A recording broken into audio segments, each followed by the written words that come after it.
G'day,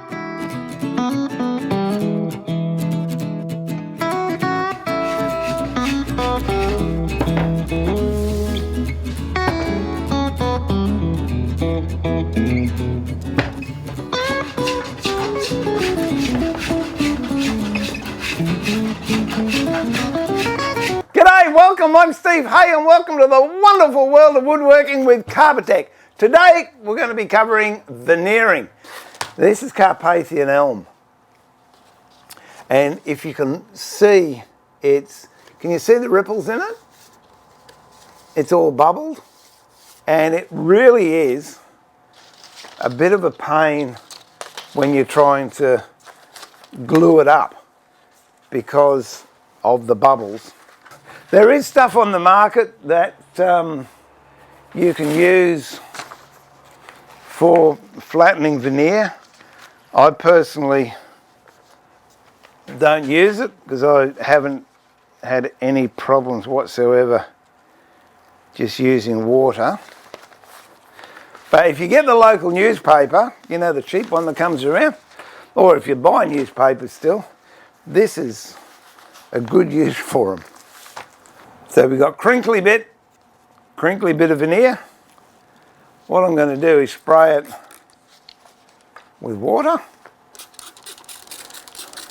So I'm just going to give that a good squirt. And you see how that's curled up? Now if I squirt this side, it's starting to flatten out.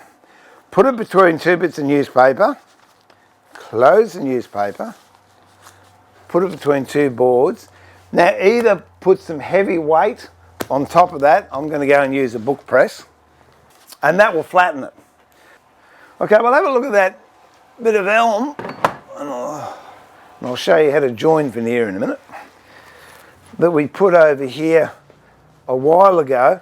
Now this is too short a period of time for me to actually glue this.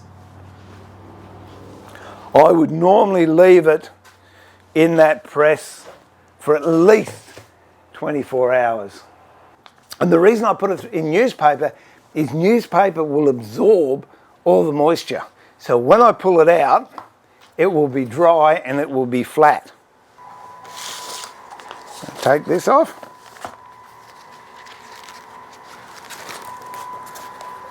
Okay. Now you can see that's a lot flatter. The newspaper's wet.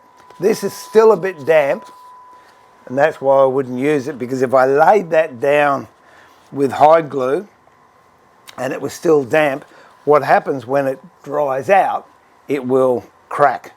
So that's why I might even change the newspaper 3 or 4 times over that 24-hour period. So when it comes out, it's going to be dry.